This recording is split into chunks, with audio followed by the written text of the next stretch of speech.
My name is Anne Crawford. I just turned 65. I've been married to Ray for 30 years. He's the CEO of Crawford Development.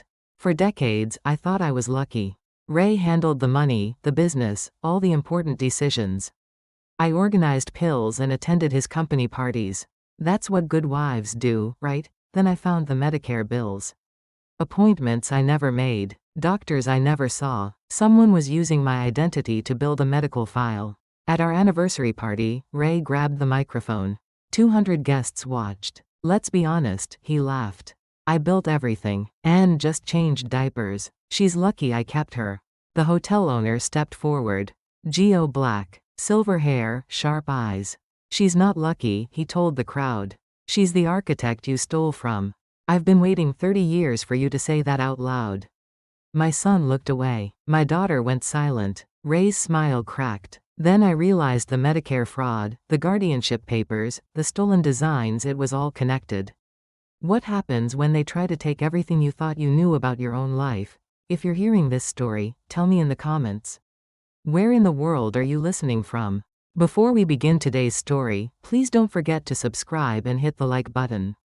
Now let's get started. The morning sun slipped through the kitchen window at Westfield Manor, casting long shadows across the granite counter where Anne Crawford sat. At 65, her hands still moved with practiced precision as she arranged her weekly pill organizer. 7 small compartments, each one a promise to keep going another day. She placed her Medicare card beside the organizer and paused. Next to it lay an EOB statement she didn't recognize, stark white paper with numbers that made her stomach drop. Her finger traced the date, and she swallowed hard. That can't be mine. The words came out like a whisper, but the empty kitchen swallowed them anyway. Anne pressed the paper flat against the counter, as if she could force the truth to sit still and behave. Ray Crawford appeared in the doorway, adjusting his tie with the same careful precision he used before every public appearance. At 67, he still commanded rooms without saying a word. Anne watched his hands, not his face. Something about the way he smoothed that silk made her feel small. Big night? She asked. Ray's smile didn't reach his eyes. It never did anymore. Just smile and wave, Anne. It's our anniversary. He tapped the counter twice, like a gavel closing a case. The sound echoed in the space between them. Then he slipped a sealed envelope into his jacket pocket. Anne caught the motion but didn't ask. She'd learned not to ask. The phone rang. Anne reached for it, grateful for the interruption. Crawford Residence. Mrs. Crawford? This is about your Medicare benefits. We need to verify some recent changes. Anne's grip tightened on the receiver. What changes? Your address was updated last month. Also, we show new healthcare providers in your network. I didn't change anything. The line went quiet for a moment. Ma'am, are you sure? The documentation shows. Anne hung up. Her hands trembled as she set the phone back in its cradle. Ray returned from upstairs, cologne trailing behind him like expensive smoke. He glanced at the papers scattered across the counter, and his expression hardened. You're overthinking again, he said. His voice carried that familiar edge, sharp enough to cut, smooth enough to seem caring. He reached for the EOB statement. Anne's instinct was to pull it away, but 30 years of marriage had trained her to freeze instead. Ray folded the paper and slipped it into his pocket with the envelope. Tonight is about our family, he said. Don't embarrass me. Anne nodded. The motion felt like surrender. Like always. In the dining room, the anniversary party program sat beside a stack of mail. Property tax bills, mortgage statements, insurance notices. All the papers that proved they existed, that proved they owned this house, this life. Anne slid them into the drawer when she heard Ray's footsteps returning. 40 years of marriage deserves respect, Ray said from the hallway. Don't you think? 30, Anne corrected quietly. What? 30 years. We've been married 30 years. Ray laughed, but the sound had teeth in it. Right, 30. Sometimes it feels longer. Anne's chest tightened. She opened her phone and found the EOB statement in her photos from last week. She'd photographed it before Ray saw it, some instinct telling her to keep proof. She sent the image to her email, just in case. The Medicare card felt thin between her fingers. She studied her name printed in small black letters, Anne Marie Crawford. When was the last time someone had called her by her full name? When was the last time she'd felt like that name belonged to her? Ray's voice drifted from his office, sharp and businesslike. She caught fragments. Unstable. Needs management. Better for everyone. Anne's hearing aid picked up every word, even when she wished it wouldn't. She adjusted the volume down, but the damage was already done. That word unstable sat in her stomach like spoiled food. She walked to the window and looked out at their perfectly manicured lawn. The neighbors' houses stood in neat rows, each one hiding its own secrets behind fresh paint and seasonal decorations. Mrs. Peterson waved from her garden, and Anne waved back automatically. Everything looked normal. Everything looked fine. That was the problem. Anne touched the hearing aid in her left ear, checking the battery. It was working perfectly, which meant she'd heard everything correctly. Ray was planning something. The envelope, the phone calls, the missing papers, they all pointed to something she couldn't see yet. She returned to the kitchen and opened the drawer where she'd hidden the mail. The mortgage statement showed a balance she didn't remember. The property tax bill listed deductions she'd never signed. And underneath it all, a social security letter with her name on it but changes she'd never requested. Her phone buzzed. A text from her daughter Sarah, looking forward to tonight, Mom. Dad says you picked the menu? Anne stared at the message. She hadn't picked any menu. She'd barely known about the party until this morning. She typed back, yes, dear. See you tonight. The lie came easier than the truth. It always had. Ray appeared again, straightening his cufflinks. The car will be here in 20 minutes, he announced. Wear the blue dress. The one that makes you look grateful? Anne asked before she could stop herself. Ray's smile froze. For a moment, something dangerous flickered in his eyes. Then it passed, and he was charming again. I was going to say elegant. Anne nodded and headed upstairs. In the mirror, she practiced her smile, the one that said everything was perfect, that said she was lucky to be here, that said she knew her place. But in the reflection, she caught sight of something else. Something she hadn't seen in years. The faint outline of the woman she used to be. Before the pills, before the doctors Ray chose, before she learned that questioning anything meant risking everything. She touched the glass with her fingertips. Tonight would be different. She could feel it in the weight of her phone in her pocket, in the photos she'd saved, in the small rebellion of remembering their real anniversary date. Anne Crawford was still in there somewhere. Buried under 30 years of, don't embarrass me, and, you're overthinking again. But still breathing, still keeping count. The car honked outside. Ray called her name from downstairs. Anne took one last look at herself in the mirror. 30 years, she whispered. Not 40. 30. It wasn't much, but it was hers. The Grand Meridian Hotel rose from downtown Westfield like a monument to old money and older secrets. Crystal chandeliers cast diamond patterns across marble floors that had witnessed decades of celebrations, each one more elaborate than the last. White lilies filled every corner, their sweet fragrance mixing with expensive perfume and the quiet murmur of voices that spoke in code. Anne Crawford stepped from the black sedan and smoothed her blue dress with trembling fingers. The fabric felt foreign against her skin, like a costume she'd borrowed from someone else's life. She forced her shoulders back and practiced the smile Ray expected, wide enough to seem happy, small enough to stay humble. Remember what we discussed, Ray murmured as they approached the entrance. His hand found the small of her back, guiding her forward with gentle pressure that felt anything but gentle. Inside, the ballroom glittered under 1,000 lights. Round tables draped in cream silk surrounded a raised stage where a microphone waited like a patient predator. Anne counted the faces, nearly 200 guests, all dressed in their finest armor. Ray worked the room like a seasoned politician, his smile switching on and off with mechanical precision. He moved from group to group, handshake to handshake, leaving Anne to trail behind like an accessory. That's my wife, he told a cluster of business associates, his tone carrying the same pride he'd used to show off a vintage car. The men nodded politely. Their wives smiled with their mouths only. Anne heard fragments of conversation floating past her like smoke. Lucky woman. Kept so well. What a life. At the bar, a woman in emerald green leaned close to her companion. 30 years, she whispered. Can you imagine? I'd have run screaming after 10. The words hit Anne's chest like ice water. She touched her hearing aid, wondering if she'd misheard. But the battery was fresh, the device working perfectly. She'd heard every word. Their children arrived late, as always. Mike pushed through the crowd first, 37 years old and already wearing Ray's expression, that careful mask of controlled disappointment. Sarah followed, 24 and beautiful in the way that made people forgive her for everything else. "Dad," Mike said, embracing Ray with the kind of hug reserved for business partners. "Professional. Measured." Sarah kissed Ray's cheek, then glanced at Anne over his shoulder. "Mom," she said, the greeting carrying no more warmth than a weather report. Anne reached for her daughter's hand, needing something real in this room full of performance.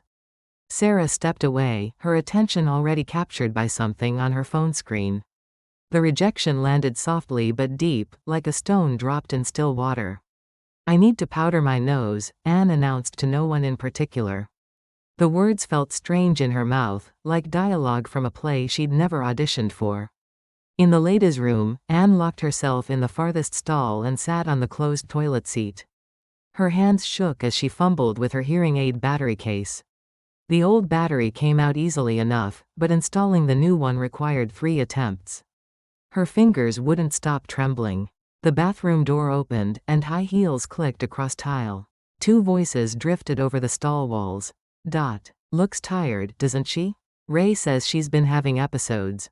Memory problems. Poor thing. At her age, what can you do?" Anne pressed her back against the cold metal wall and held her breath. Memory problems? Episodes? Ray had been talking about her to these people, crafting a narrative she'd never agreed to live inside.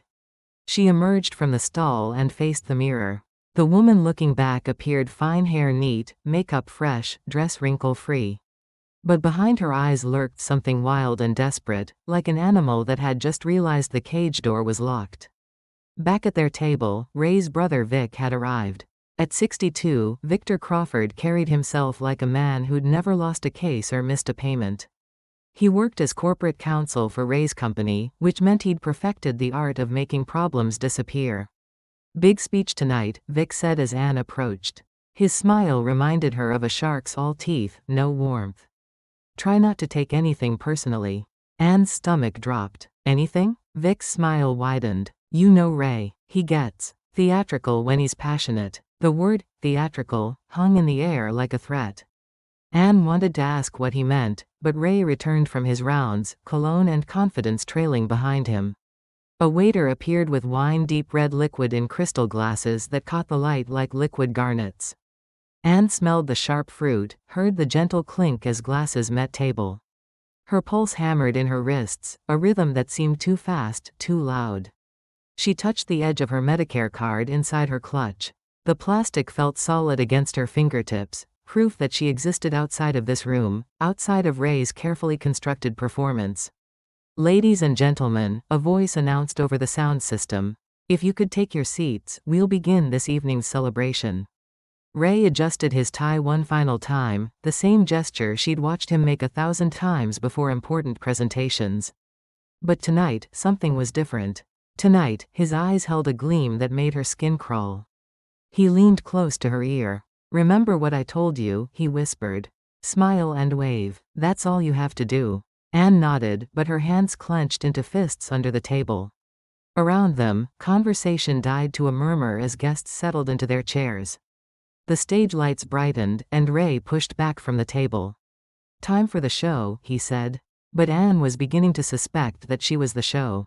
That everything, the dress, the dinner, the carefully selected guests, had been arranged around her, not for her.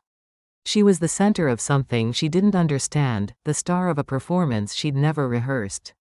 Ray walked toward the stage, his back straight and confident. In the split second before he reached the microphone, Anne saw him touch the envelope in his jacket pocket. The same envelope he'd slipped away that morning, the one he'd hidden from her like evidence. The room fell silent. 200 faces turned toward the stage, expectant. Ray gripped the microphone stand and smiled. "Thank you all for being here tonight," he began, his voice warm and practiced. 30 years of marriage is something worth celebrating." Anne's heart stopped. Not because of what he'd said, but because of how he'd said it. Like a man about to deliver news that would change everything. She fumbled for her phone, her fingers sliding across the smooth screen. Without thinking, she opened the camera app and pointed it toward the stage. She didn't know why. Instinct, maybe. Or fear. But she hit record just as Ray's smile shifted into something she'd never seen before. Something that looked almost like hunger. 30 years, he repeated, his eyes finding hers across the room. Though I have to be honest with all of you. Sometimes it's felt much longer.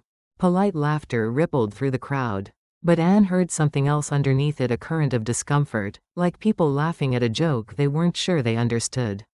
Ray paused, letting the moment stretch. In that silence, Anne realized two things simultaneously. She was about to be humiliated in front of everyone she'd ever known. And she was going to capture every second of it. Her thumb pressed harder against the record button. Whatever happened next, she wouldn't face it alone in the dark anymore. Ray raised his wine glass, the crystal catching stage lights like a prism. The ballroom held its breath, 200 guests poised between politeness and anticipation.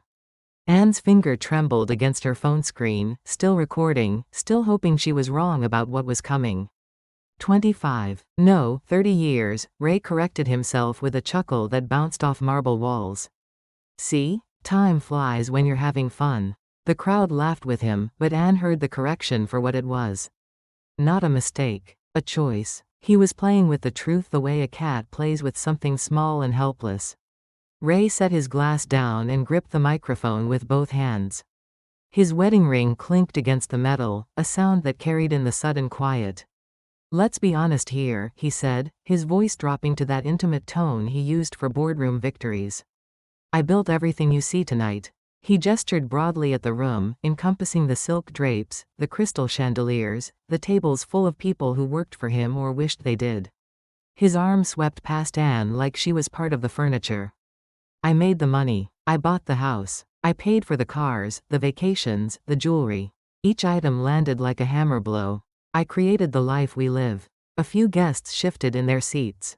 Someone cleared their throat nervously. A fork clattered against china and skittered across marble, the sound sharp as breaking glass.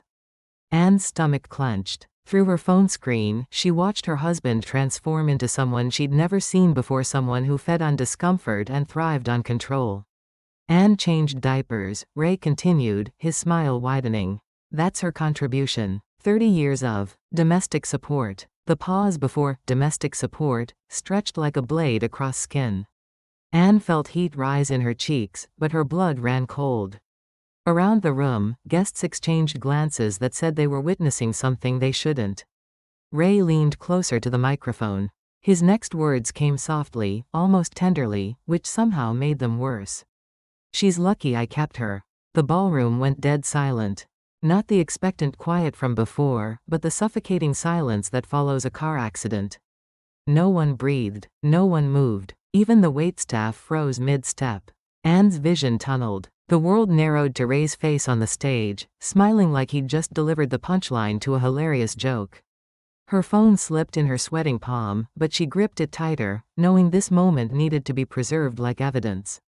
In her peripheral vision, she saw her son Mike staring at his hands, his face flushed with shame. Her daughter Sarah had gone completely blank, her expression as neutral as Switzerland. Years of practice, Anne realized. They'd learned to disappear when Ray performed. The silence stretched until it became unbearable. Then Anne stood. Her chair scraped against marble with a sound like fingernails on a chalkboard. Every head in the room turned toward her, 200 pairs of eyes focusing like laser beams. She felt their pity, their embarrassment, their relief that they weren't her. Ray's smile flickered for just a moment. Then he leaned into the microphone again. Sit down, honey, he said, his voice carrying just enough sweetness to sound reasonable. Don't be dramatic. The word, dramatic, hit Anne like a physical blow. How many times had she heard it over 30 years? Every time she questioned a decision, every time she expressed frustration, every time she dared to have an opinion that didn't match his. But Anne didn't sit down. She couldn't. Something inside her had snapped, like a wire stretched too tight for too long. From the shadowed side aisle near the kitchen entrance, a figure stepped forward. Anne blinked, thinking her eyes were playing tricks. But no, a man was walking toward the stage with the calm confidence of someone who owned the ground beneath his feet. Geo Black was 78 years old but carried himself like a man 20 years younger. His silver hair was perfectly styled, his black suit impeccable, his movements controlled and purposeful. Behind him, 2 security guards followed at a respectful distance. He walked like he owned the air itself. Which, Anne realized with a start, he probably did. This was his hotel. Ray noticed the movement and turned, his politician's smile still firmly in place. But something sharp flickered behind his eyes when he saw who was approaching.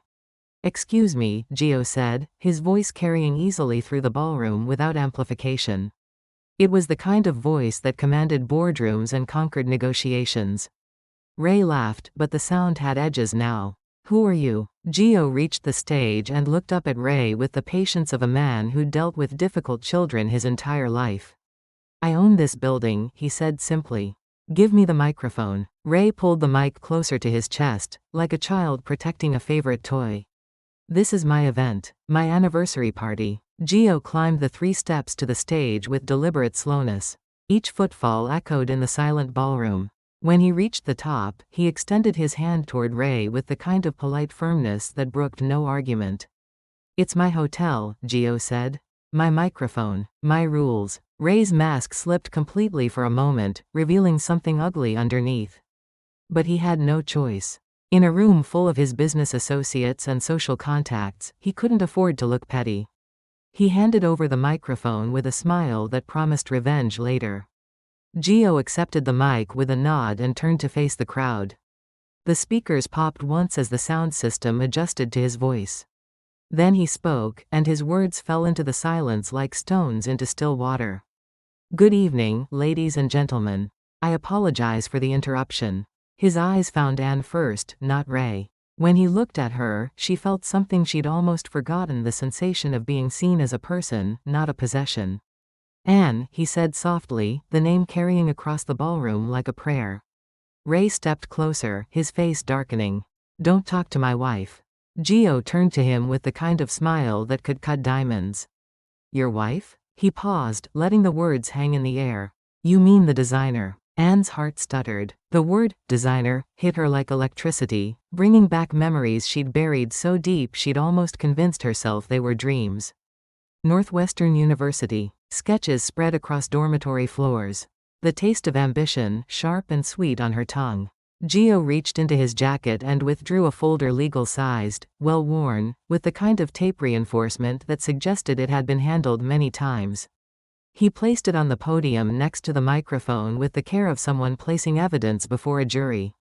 Ray's face went white when he saw the folder. His eyes darted to Vic, who had half risen from his seat, phone already in his hand. 30 years ago, Geo said clearly, Anne Crawford created the architectural designs that became the foundation of Crawford Development Corporation. The words hit the crowd like a physical wave. Murmurs rose and fell, guests turning to each other with expressions of confusion and fascination. Anne felt the room's energy shift, like air pressure changing before a storm. Vic shot to his feet so quickly his chair tipped over. "This is defamatory," he called out, his lawyer's instincts kicking in. "I'll have you." Geo looked at him with the kind of calm that comes from having faced down better men than Victor Crawford. "Then sue me," he said. The threat landed with perfect stillness. Vic sat back down. Geo lowered his voice, and somehow that made it fill the room more completely. "I've waited a long time for you to say the quiet part out loud, Ray." Anne's phone had gone warm in her hand, still recording, still capturing every second of this impossible moment. She watched Ray's face cycle through emotions: fury, fear, calculation, like a slot machine searching for the right combination. But it was too late. The truth was in the room now, breathing and alive and impossible to stuff back into whatever box he'd kept it in for 30 years. Anne looked down at her phone screen and saw herself in the corner, small figure in blue, clutching evidence of her own humiliation. But for the first time in decades, she didn't look like a victim. She looked like someone who was finally ready to fight back. In that moment, Anne realized something that should have terrified her but instead filled her with something that felt almost like joy. Her husband feared the truth more than he had ever feared losing her. And the truth was just getting started. Geo held the microphone like he was born to it, his silver hair catching stage lights that made him look almost ethereal. The ballroom had become a courtroom, 200 guests serving as an unwitting jury. Ray stood frozen beside him, his politician's smile finally cracking under pressure. "Give me back my microphone," Ray said through gritted teeth, his voice low enough that only the front tables could hear. But in the silence that had descended over the Meridian ballroom, even whispers carried like shouts. Gio turned to face him directly. At 78, he moved with the deliberate grace of a man who had never backed down from anything. "It's my hotel," he repeated calmly. "My microphone. My choice who uses it." Ray's face flushed red above his starched collar. "This is my anniversary party. My guests. You can't just." "Can't what?" Gio's voice remained level, but something dangerous flickered in his eyes. "Can't interrupt your performance? Can't stop you from humiliating your wife in public?" The word performance landed like a slap. Around the room, guests shifted uncomfortably in their seats. Some had their phones out now, recording what was clearly becoming the most interesting social event Westfield had seen in years. Gio opened the worn folder on the podium, revealing documents that looked official and damning. Anne could see them from her table: blueprints, sketches, what looked like legal papers with multiple signatures. Her heart hammered against her ribs. "Ladies and gentlemen," Gio said, his voice carrying easily through the sound system. "What you just witnessed was a man taking credit for 30 years of someone else's work." Ray lunged for the microphone, but Gio stepped smoothly away. It was like watching a young man try to grapple with his grandfather, Ray's desperation making him clumsy while Gio's experience kept him untouchable. "You're making a mistake," Ray hissed. "You don't know what you're dealing with." Gio's smile was sharp as winter. "I know exactly what I'm dealing with. I helped create it." He turned back to the crowd, holding up a document from the folder. "This is the original architectural proposal for Crawford Development's first major project, the Riverside Commons Shopping Center. Note the signature in the bottom right corner." Anne's vision blurred. She knew that signature. She'd practiced it 1,000 times in college, dreaming of seeing it on buildings that would last forever. Before Ray convinced her that women couldn't be architects. Before he talked her out of finishing her degree. Before she became a wife instead of a designer. Anne Crawford, Gio read clearly. Principal designer. Dated March 15, 1994. The crowd erupted. Not politely this time, but with the raw energy of people witnessing a scandal unfold in real time. Voices rose and fell like ocean waves. "Is that true? Did you know? How is that possible?" Vic struggled to his feet again, his lawyer instincts overriding his shock. "This is harassment," he called out. "Mr. Black, I'm warning you." "Warning me of what, Vic?" Gio's voice cut through the noise like a blade. "That you'll sue me for telling the truth? Please do. I'd love to see Ray's financial records become public record." Vic's mouth snapped shut. Around him, other guests who worked with Crawford Development suddenly found their drinks very interesting. Ray's desperation was becoming visible now. Sweat beaded on his forehead despite the ballroom's careful air conditioning. "None of this is admissible," he said. "These documents could be forged." Gio reached into his jacket and produced a digital recorder, the old-fashioned kind that courtrooms and private investigators still preferred. "Would you like to hear the conversation we had in 1994? The one where you convinced me to help you restructure the company ownership?" Ray's face went ash gray. "You kept recordings?" "I keep everything, Ray. 40 years in real estate taught me that papers disappear, but voices don't lie." Anne watched her husband's mask disintegrate completely. The confident CEO, the charming host, the man who commanded every room he entered, all of it melted away, revealing something small and desperate underneath. But then, like a wounded animal, Ray rallied. His politician's training kicked in, and he straightened his shoulders. When he spoke again, his voice carried the practiced authority of a man used to controlling narratives. "Even if these papers were real," he announced to the crowd, projecting his voice without the microphone, "they prove nothing.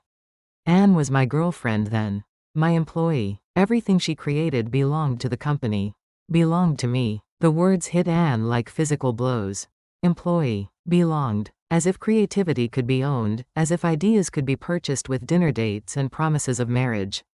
"Besides," Ray continued, warming to his theme, "look at her now.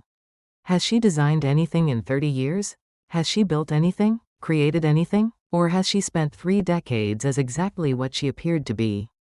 Tonight, a woman who needs to be taken care of? The cruelty was surgical in its precision. Ray knew exactly where to cut to cause the most damage.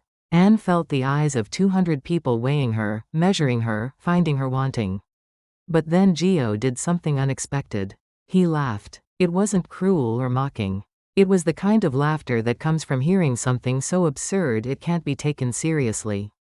He set down the microphone on the podium and clapped his hands together, slow and deliberate. "Magnificent," he said, loud enough for everyone to hear without amplification. "Absolutely magnificent. Do you want to know why I kept those recordings, Ray? Why I saved those papers for 30 years? Ray's jaw worked soundlessly. "Because I knew this day would come. I knew that eventually, your arrogance would outweigh your caution. I knew you'd say exactly what you just said, in front of exactly the right audience." Gio gestured toward the crowd, many of whom were openly recording now. "Ladies and gentlemen, you've just heard Ray Crawford admit that he built his company on stolen work. That he's spent 30 years taking credit for someone else's talent. And most importantly, that he's been gaslighting his wife into believing she was worthless." The ballroom erupted again, but this time the energy was different. Where before there had been uncomfortable fascination, now there was anger. Anne could feel it rolling off the crowd in waves, the collective fury of people who'd just watched someone kick a dog. Ray reached for the microphone one more time, but Gio caught his wrist. Despite the 30-year age difference, the hotel owner's grip was iron strong. "Your turn to sit down," Gio said quietly. "And don't be dramatic." The echo of Ray's own words hung in the air like a curse coming home to roost. Ray stared at Gio for a long moment, then at the crowd, then at Anne.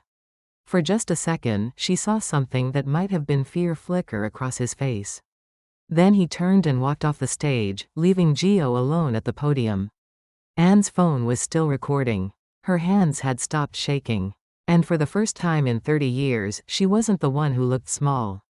Anne didn't ride home with Ray. She couldn't. Not after watching 30 years of lies unravel in front of 200 witnesses.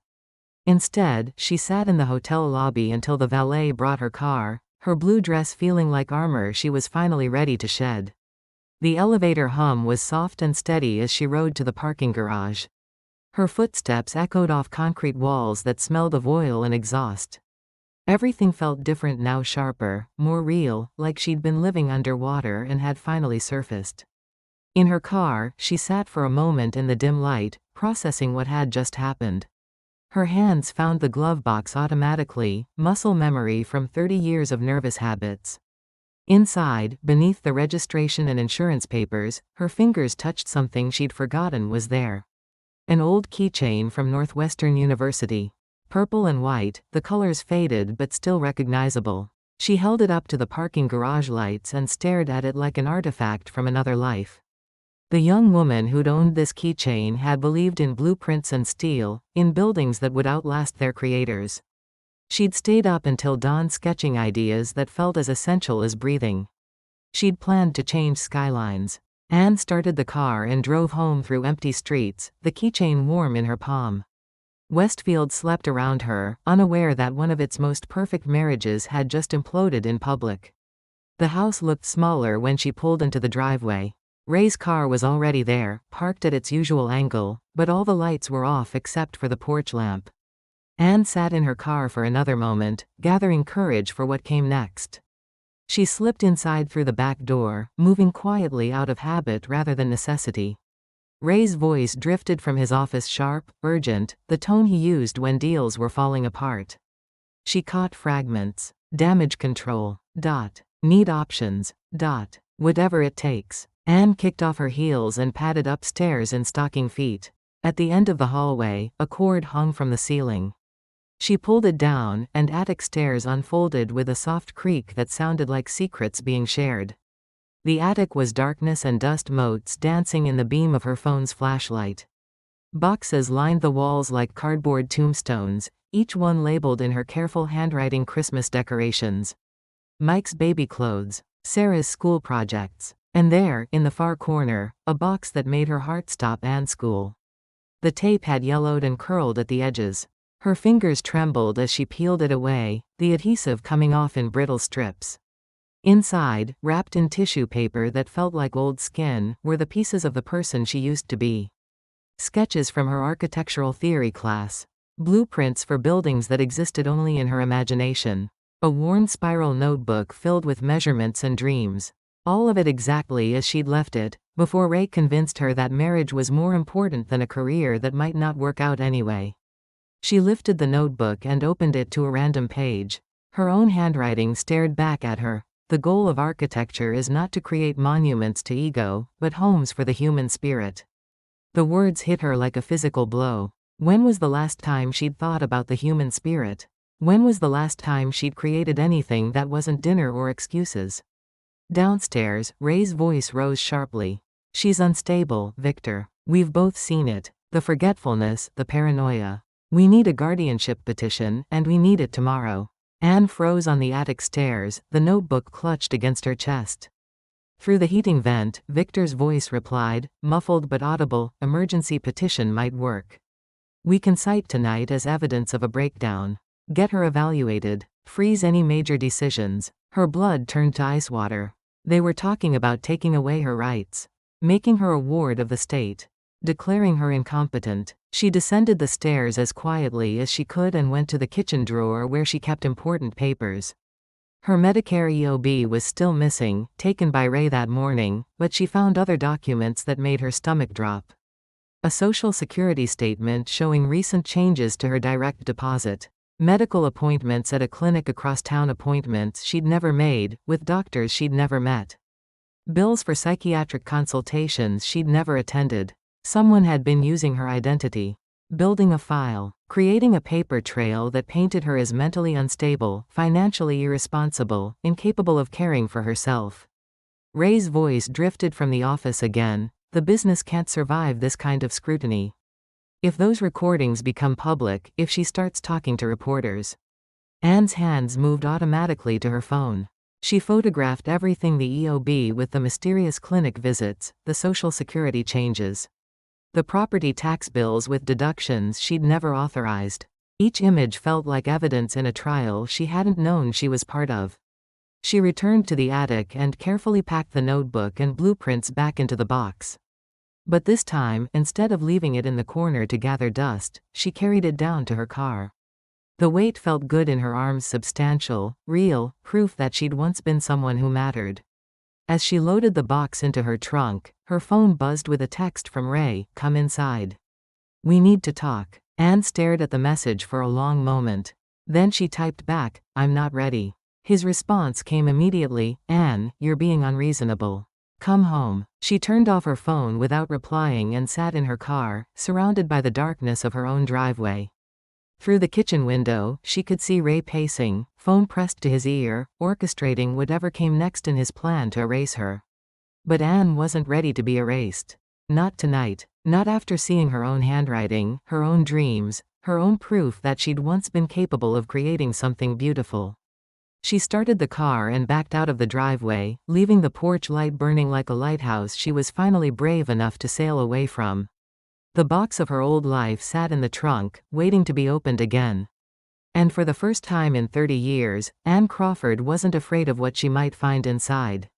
Anne woke up in a Holiday Inn Express with sunlight streaming through curtains that smelled like industrial detergent and other people's dreams. For a moment, she forgot where she was. Then memory crashed back like cold water, the ballroom, Gio's revelations, Ray's threats echoing through heating vents. Her box of college memories sat on the desk chair, patient as a sleeping cat. She'd spent half the night going through it, remembering the woman who'd believed architecture could change the world one building at a time. The Westfield Senior Center opened at 9 a.m. Anne had driven past it 100 times without stopping, assuming it was for people who had given up on having real lives. Now she realized it might be exactly what she needed, a place designed for people fighting to keep their independence. The lobby smelled like coffee and hope. A bulletin board near the entrance was covered in warnings: beware phone scams, Medicare fraud alert, protect your Social Security number. Anne studied the notices with the attention she'd once reserved for blueprints.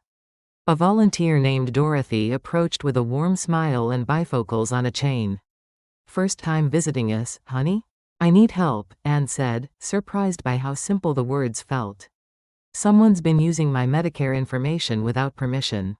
Dorothy's expression shifted to professional concern. Let's get you connected with our benefits counselor.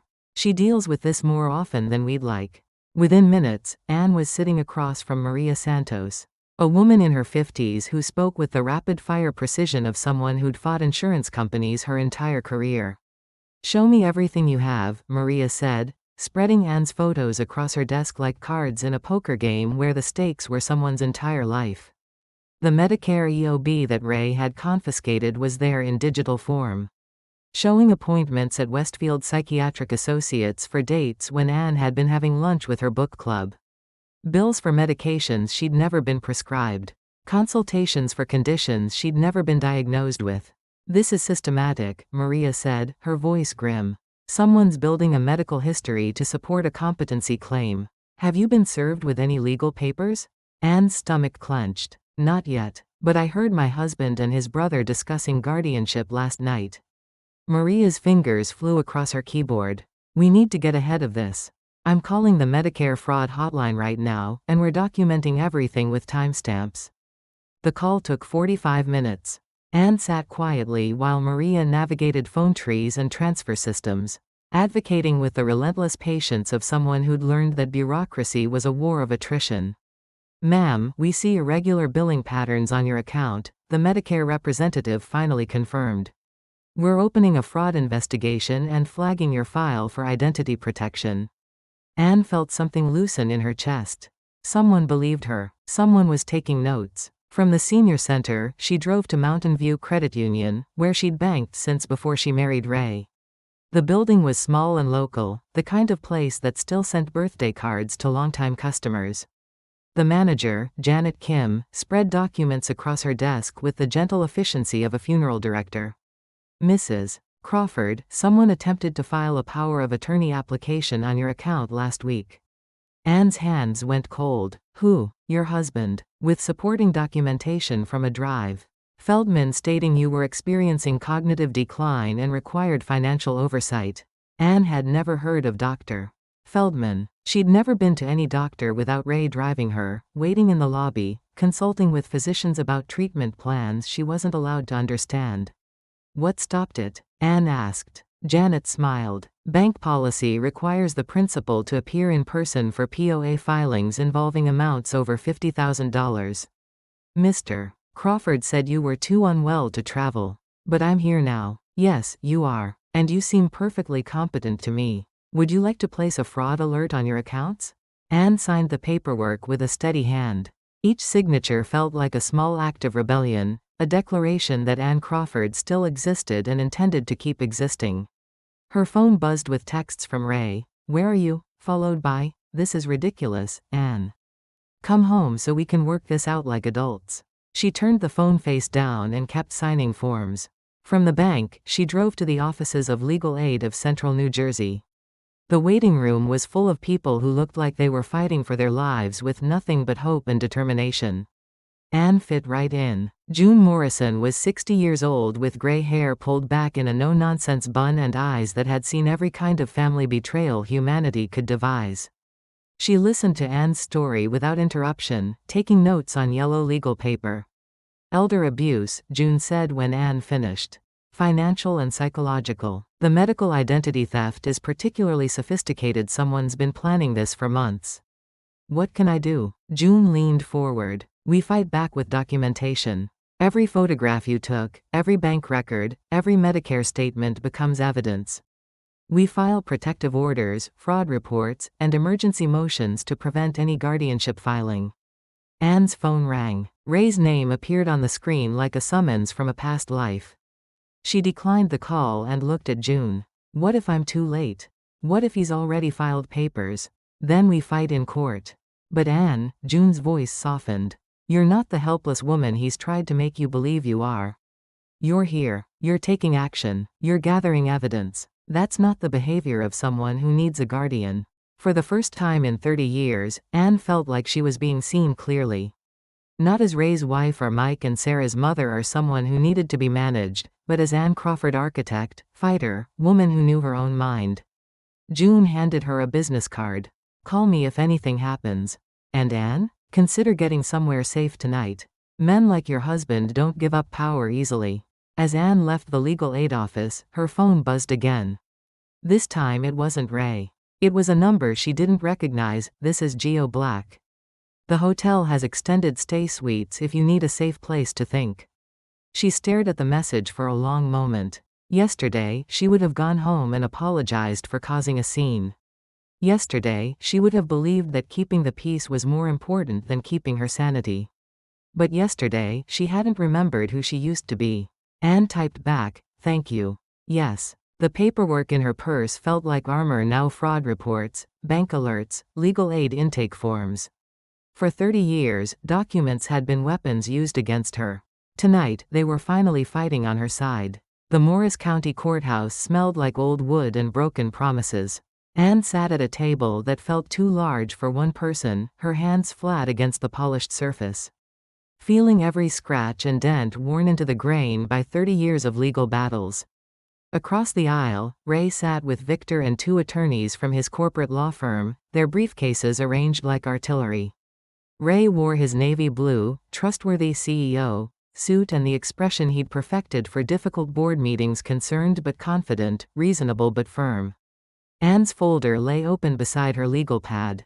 Inside were photographs of fraudulent medical bills, bank statements showing attempted power of attorney filings, and Medicare records documenting identity theft. Evidence that someone had spent months building a case for her incompetence while she folded laundry and organized pill containers. June Morrison adjusted her reading glasses and reviewed her notes one final time. "Remember," she whispered to Anne, "he's going to try to make you seem confused, emotional, unstable. Stay calm. Stick to facts." Judge Patricia Holloway entered at exactly 9 a.m., her black robes rustling like wings.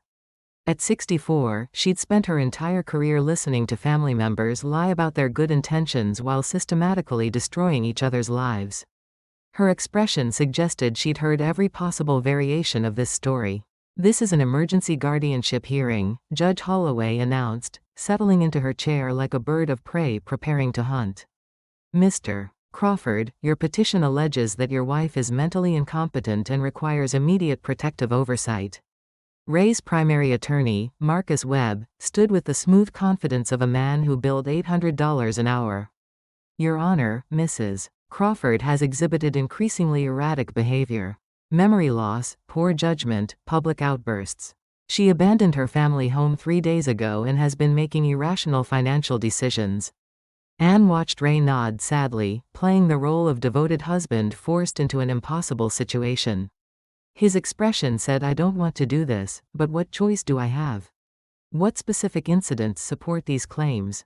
Judge Holloway asked. Webb opened his file. "Last Saturday, Mrs. Crawford caused a public disturbance at a formal event, leaving abruptly after what witnesses described as bizarre behavior. She then disappeared for several days, worrying her family and abandoning her medication regimen." Anne felt heat rise in her cheeks. The public disturbance had been her standing up after Ray humiliated her in front of 200 people.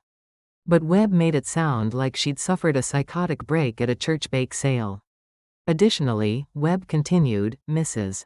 Crawford has been meeting with strangers, sharing personal financial information inappropriately, and making allegations against her husband that have no basis in reality."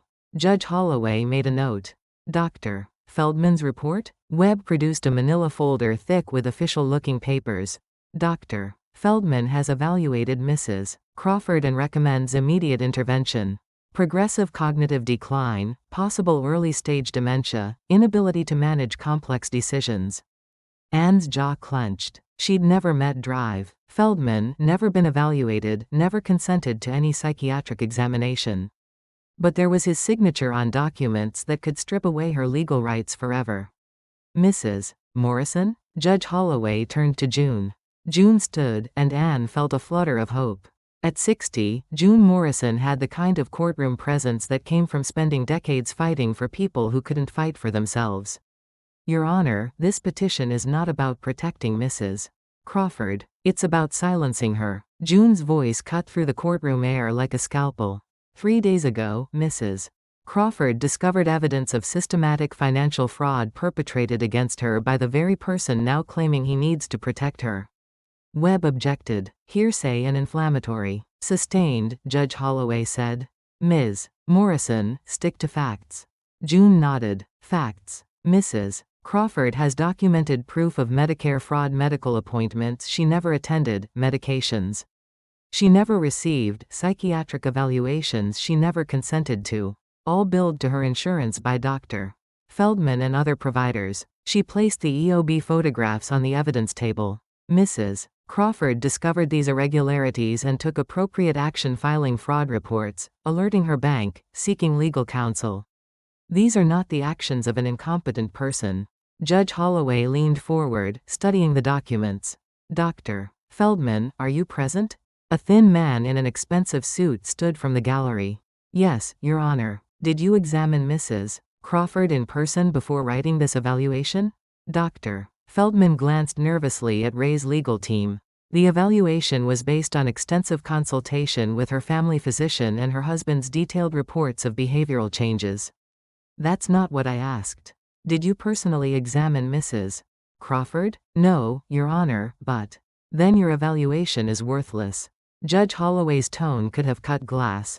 Ms. Morrison, continue. June smiled. Your Honor, we'd like to call Mr. George Black to testify about the events that precipitated this petition. Gio rose from the gallery and walked to the witness stand with the calm confidence of someone who'd never been intimidated by anything.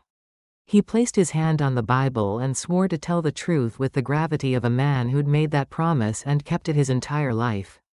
Mr. Black, June began, what did you witness last Saturday evening? Gio's voice was clear and steady. I witnessed Mr. Crawford publicly humiliate his wife in front of 200 guests. He claimed credit for her professional work, called her contribution to their marriage, changing diapers, and stated she was lucky he kept her. The courtroom went completely still. Even the court reporter stopped typing for a moment. Did Mrs. Crawford appear mentally incompetent during this exchange? No. She appeared to be a woman discovering that her husband had stolen her life's work and was now trying to steal her dignity. Ray's face had gone red. He whispered urgently to Webb, who shook his head and gestured for patience. Furthermore, Gio continued, I have recordings of Mr. Crawford admitting that he built his company on architectural designs created by his wife before their marriage. He's spent 30 years taking credit for her talent. Webb jumped up. Objection. This testimony is beyond the scope of. It goes directly to motive, Your Honor, June interrupted. Mr. Crawford isn't trying to protect his wife. He's trying to prevent her from exposing his fraud. Judge Holloway studied the faces around her courtroom. Mrs. Crawford, I'd like to hear from you directly. Anne's hands shook as she stood. The courtroom felt enormous, like a cathedral built for judgment. But when she spoke, her voice was steady. Your Honor, my husband told 200 people that I was lucky he kept me. Like I was a pet he'd chosen not to abandon. She paused, gathering strength. That's not love. That's ownership. Are you currently taking any medications? Yes, ma'am. For blood pressure and cholesterol. I organize them myself, take them consistently, and manage my own healthcare decisions. Have you been experiencing memory problems or confusion?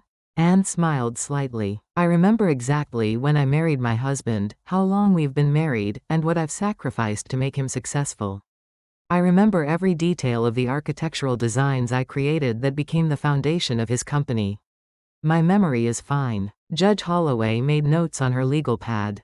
Mr. Crawford, why did you file for emergency guardianship the same week your wife began questioning your business practices?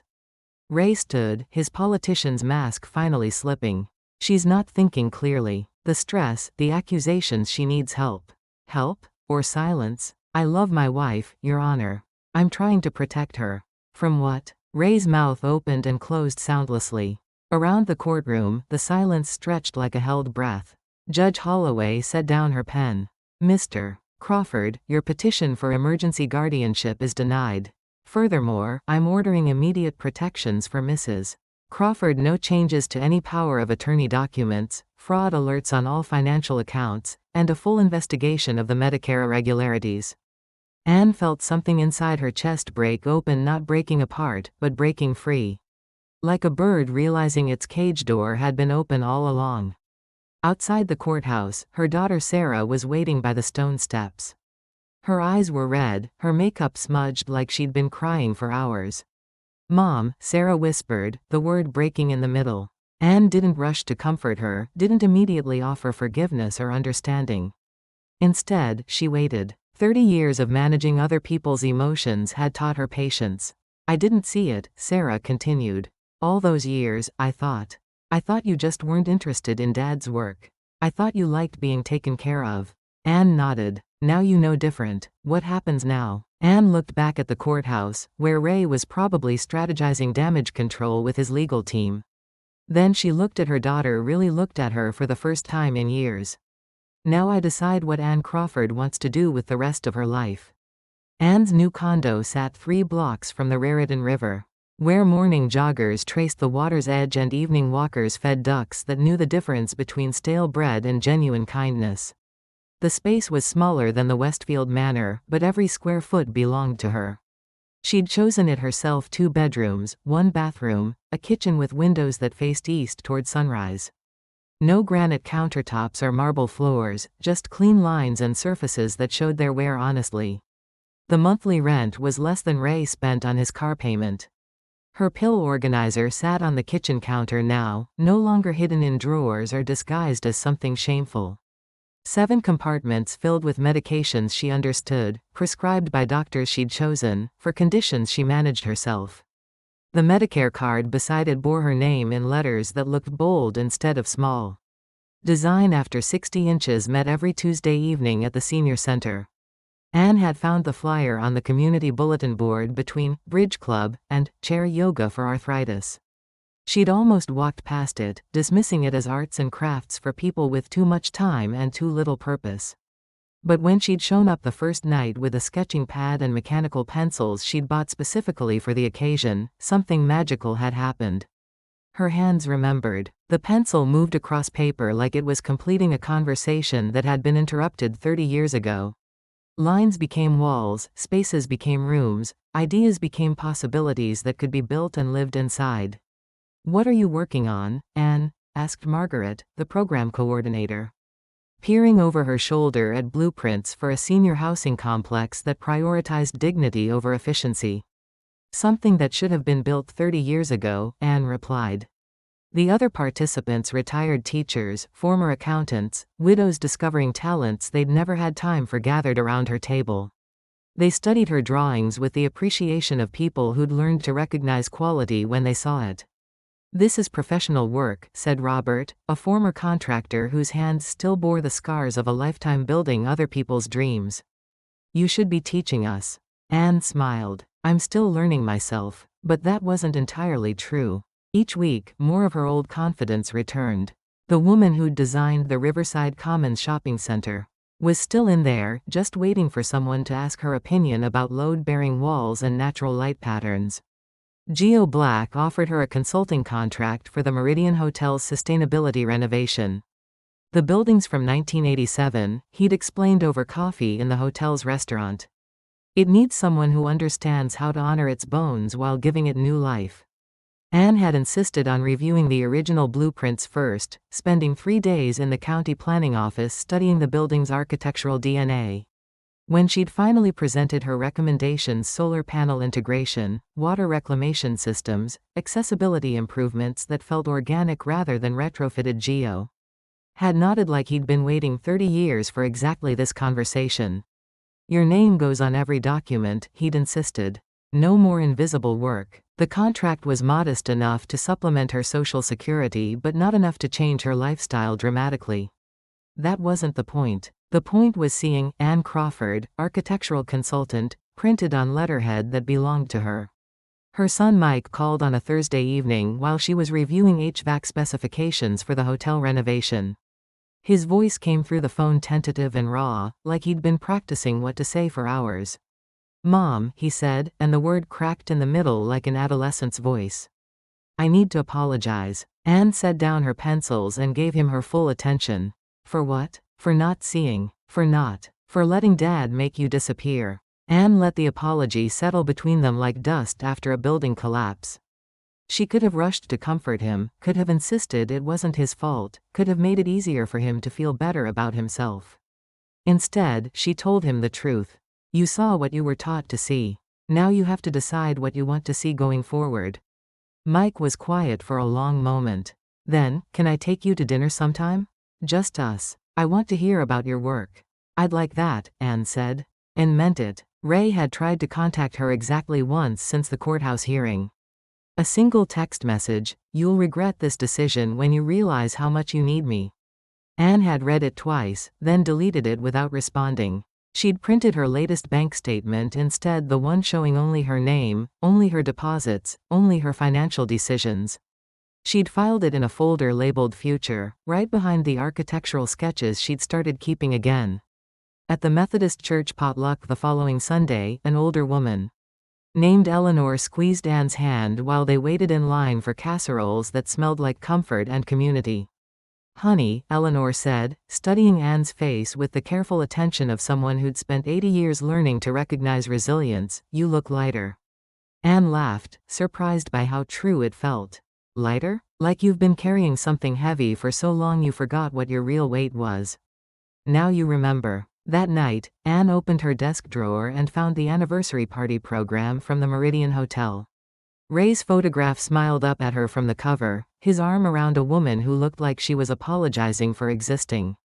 She didn't tear it up. She didn't burn it or throw it away with satisfying violence. Instead, she folded it neatly and placed it under her newest architectural sketches, the past, serving as foundation for the future, but no longer determining its shape. On her desk lamp, a sticky note read, "Today, the paperwork protected me instead of erasing me."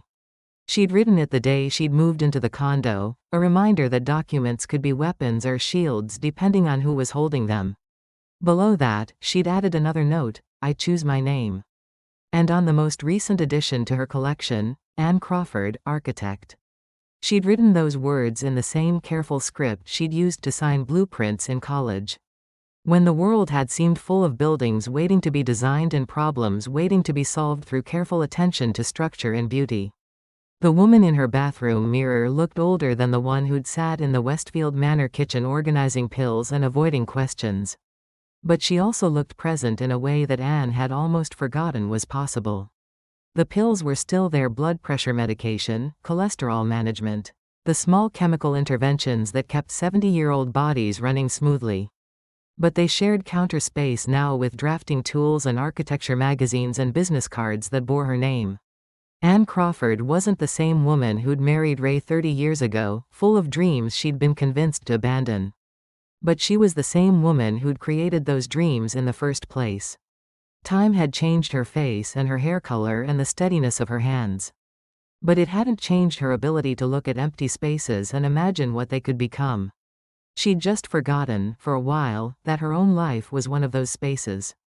2 weeks before Christmas, Anne submitted her application to the New Jersey Board of Architects for license reinstatement. The paperwork required documentation of her educational background, professional references, and a portfolio demonstrating current competency. She'd included photographs of the Meridian Hotel renovation, letters of recommendation from Geo and her design after 60 colleagues, and copies of her original Northwestern University transcripts, the ones she'd dug out of that dusty attic box and carried with her like proof of who she'd always been underneath. The application fee was $200. Anne wrote the check without consulting anyone, signed her name with careful pride, and mailed it on a Tuesday, when the winter light was just beginning to last a little longer each day. That evening, she called Sarah. "I wanted to tell you something," Anne said when her daughter answered. "I'm going back to work. Real work." Sarah was quiet for a moment. Then, "What kind of work?" "Architecture. What I was meant to do before I forgot I was meant to do anything." "Mom." Sarah's voice carried something Anne hadn't heard in years. Something that sounded like respect. "I know it seems sudden," Anne continued. "But it's not, really.